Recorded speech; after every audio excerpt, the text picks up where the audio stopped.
Good morning, students. Welcome to the class.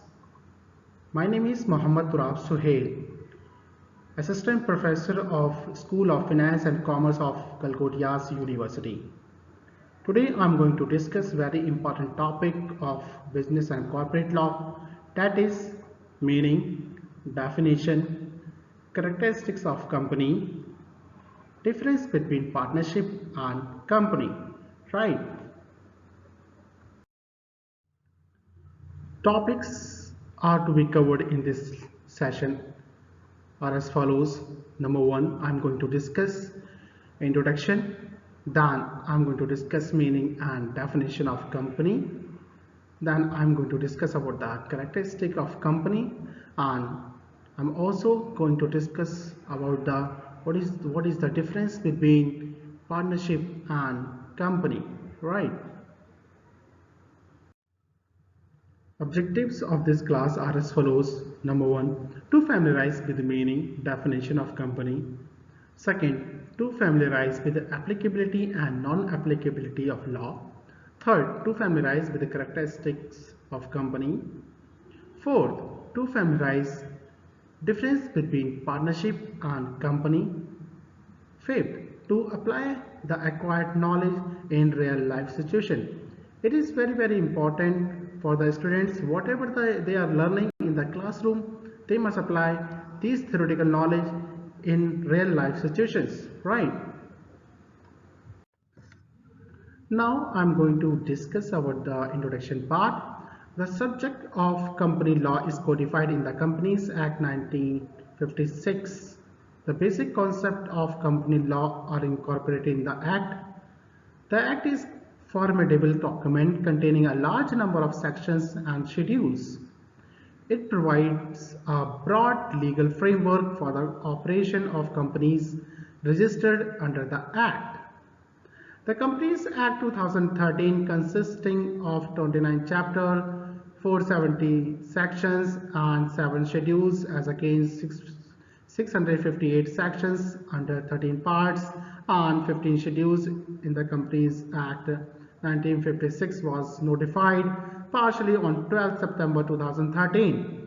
55 sections and partially against on 26 March 2014, 168 section with effect from 1st April 2014.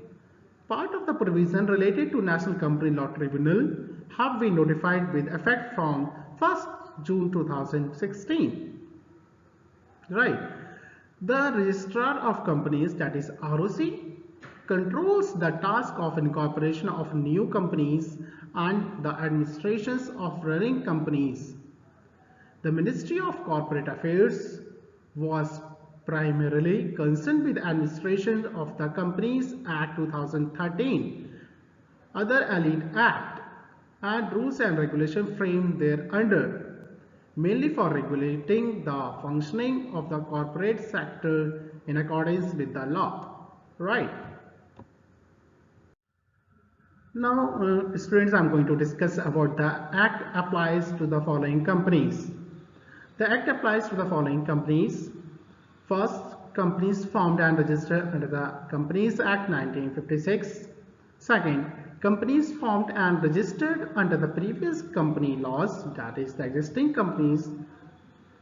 Third, companies registered but not formed under any previous company laws to the extent and in manner declared in Part 9 dealing with companies authorized to register under the Act of the Act. Fourth, unlimited companies registered as limited companies in pursuance of any previous company laws. Fifth, unregistered companies for the purpose of winding up under Part 3rd dealing with winding up of unregistered companies of the Act, Section 582, 583 and 589. Sixth, foreign companies, that is Section 592 to 602. 7.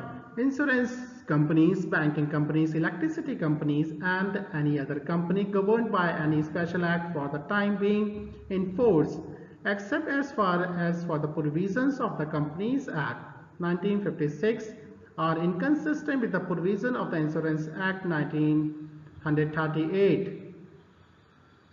Banking Regulation Act 1949, Indian Electricity Act 1910 or the Electricity Supply Act 1948 or any special act respectively.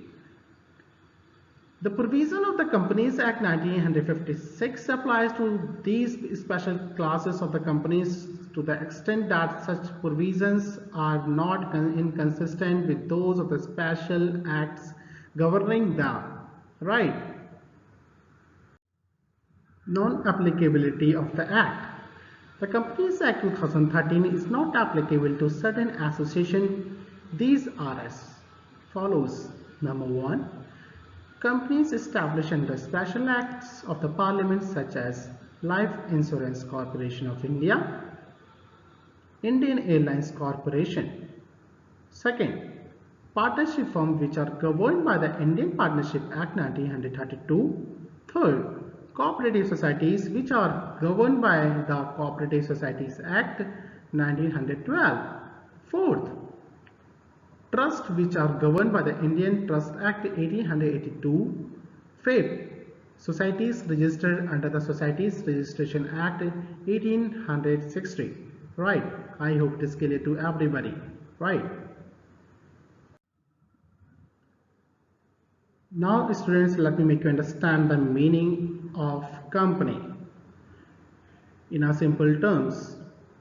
A company is a legal entity formed by a group of individuals to engage in and operate a business, commercial or industrial enterprises. A company may be organized in various ways for tax and financial liability purposes depending on the corporate law of its jurisdiction. Right. The line of business the company is in will generally determine which business structure it chooses, such as partnership, proprietorship or corporation. These structures also donate the ownership structure of the company.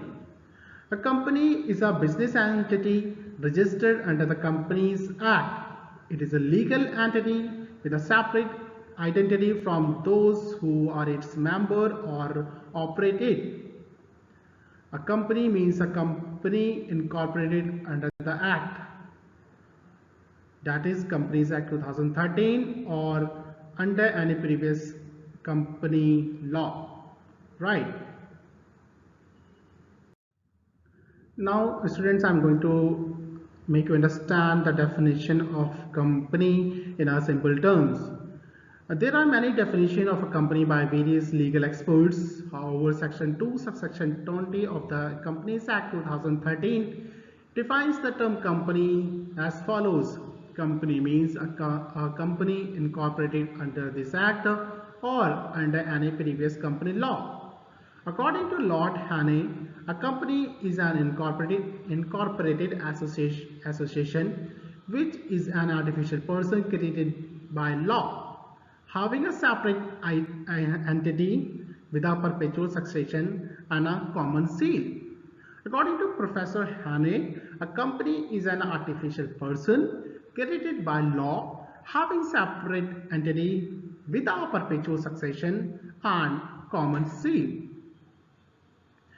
According to Justice Marshall, Supreme Court of USA in trustee of Dartmouth College versus Woodward, a corporation is an artificial being, invisible, intangible, existing only in contemplation of the law. Being a mere creation of law, it possesses only the properties which the charter of its creation confers upon it, either expressly or as incidental to its very existence. Right? I hope it is clear to everybody. Now students, I am going to explain characteristics of company in a simple manner. Right, first there are 7 characteristics of company. Number 1 is incorporation or registration. Second, separate legal entity. Third, perpetual succession. Fourth, limited liability. Fifth, transferability of shares. Sixth, company is not a citizen. 7, authentication by company. I'm going to explain these characteristics of company in detail in the next slides. Right. Students, the first characteristics of company is incorporation or registration. Let me make you understand registration in a simple terms. A company must be incorporated or registered under the Companies Act. Minimum number required for the purpose is 7 in case of a public company and 2 in case of a private company. It may also be mentioned that as per section 11, an association of more than 10 persons in case of a banking business and 20 in case of any other businesses, if not registered as a company under the Companies Act or under any other law for the time being in force, become an illegal association. Right. Second characteristics of company is separate legal entity. You know guys, a company has a distinct legal entity independent of its members. It can own property, make contract and file suits in its own name. Shareholders are not the joint owners of the company's property. As shareholders cannot be held liable for the acts of the company. Similarly, members of the company are not its agents.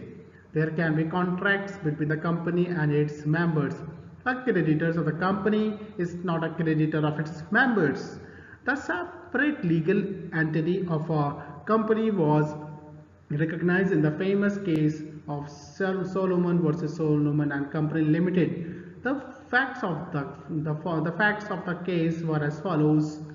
Solomon formed a company which acquired his own shoe business. He took all the shares except his 6 shares which he distributed among his wife, daughters and 4 sons. Solomon also purchased some debentures of the company which gave him a charge over its assets. At the time of winding up, the company assets were not sufficient enough to pay its debts. The creditors of the company other than the Solomon argued that their debts should be cleared before paying Solomon of his debentures, because Solomon and the company was one and the same person. Right. Third characteristic of company is perpetual succession. Let me make you understand perpetual succession in a simple terms. A perpetual succession means continuous existence. It is talking about the continued existence. A company is a creation of the law and only the law can bring an end to its existence. Its life does not depend on the life of its members. The death, insolvency or lunacy of members does not affect the life of a company. It continues to exist even if all its members die. Member may come and go, but the company goes on until it is wound up. Right. I hope this point is clear to each and every student. Fourth characteristic of company is limited liability. What does it mean? Let me make you understand limited liability in a simple terms. As a company has a separate legal entity, its members cannot be held liable for the debts of the company. The liability of every member is limited to the nominal value of the shares bought by him or to the amount of guarantee given by him. For instance, if a member has 50 shares of rupees 10 each, his liability is limited to rupees 500. Even if the assets of the company are insufficient to satisfy fully the claims of the creditors, no member can be called to pay anything more than what is due from him. However, if the members of the company so desire, they may form a company with a limited liability. I hope this point is also clear to each and every student. Right. The fifth characteristics of company is transferability of the share. Let me make you understand the concept of transferability of shares in a simple terms. The capital of a company is divided into parts. Each part is called a share. These shares are generally transferable. A shareholder is free to withdraw his membership from the company by transferring his share. However, in actual practice, some restrictions are placed on the transfer of shares. Sixth characteristic of company is not a citizen. Let me make you understand this characteristics in a simple terms. A company is a legal person. It is not a citizen under the Constitutional Law of India or the Citizenship Act 1955. Though a company is not a citizen, it does have a nationality, domicile, or residence. As per the Citizenship Act 1955, only natural person can be citizen, not any juristic person like corporation, companies. No, a company or a corporation cannot be regarded as citizen of India, as the company or corporation is an artificial person which is created by operation of law. It can't hold citizenship of any country. As per the Citizenship Act 1955 of India, only a natural person can be a citizen and not any juristic person like company or any other body corporate. Hence, we can say company being an artificial person, or we can say juristic person cannot get the status of the citizenship of country. Although juristic person can get the residential status in India, right. I hope it is clear to everybody, right. Now students, I'm going to explain the difference between the partnership and the company in detail, right. First of all, on the basis of members, in partnership minimum number is 2 and maximum 50. On the other side, company, one person, there is one. Private company, minimum 2, maximum 200. In case of the public company, minimum 7, maximum no limit. Second point, on the basis of governing act, partnership, in the Partnership Act 1932. On the other side, the Companies Act 2013. Right. Third point, on the basis of registration, in case of the partnership, it is optional, and in case of the companies, it is the Companies Act 2013. It is registered under the Companies Act 2013. Right. Fourth point, separate legal entity. Right. So in case of the partnership firm does not have separate legal entity. In case of the public company is a separate legal entity. Right. Fifth point, on the basis that is perpetual succession. In case of the partnership firm does not have perpetual succession. On the other side, company enjoy perpetual succession. Right. Next point is liability. On the basis of the liability, a partner liability, in case of the partnership, liability of a partner is unlimited. It is joint as well as individual. In case of the company, liability of members is limited to unpaid amount on shares. In case of company, limited by shares, and to amount of guarantee given in the case of company, limited by guarantee. Right. Next point, on the basis that is legal compliance. In case of the partnership, lesser legal formalities as compared to the companies. On the other side, company, plethora of legal formalities in case of company. Right. Next point, on the basis that is access to financial resources. In case of partnership, fundraising capacity is less. On the other side, in case of the company, fundraising capacity is more as compared to partnership. Right. Next point is that is the separation of ownership and management. Right. So in case of the partnership, no separation is there. Partners own the firm and they also manage the firm. In case of the company is owned by members but managed by board of directors. So there is a separation of ownership and management. Right. I hope these points is clear to everybody, and I always try my best to make my lecture in a simple manner. Right. Now students, let me make the conclusion of this lecture. I'm trying to conclude my lecture. First of all, I have discussed the meaning of the company. That is, a company is a business entity registered under the Companies Act. It is a legal entity with a separate identity from those who are its members or operate it. A company means a company incorporated under the Act, that is Companies Act 2013, or under any previous company law according to section 2 subsection 20 of the Companies Act 2013. Then I have discussed the definition of the company. According to the Lord Haney, a company is an incorporated association which is an artificial person created by law having a separate entity with a perpetual succession and a common seal.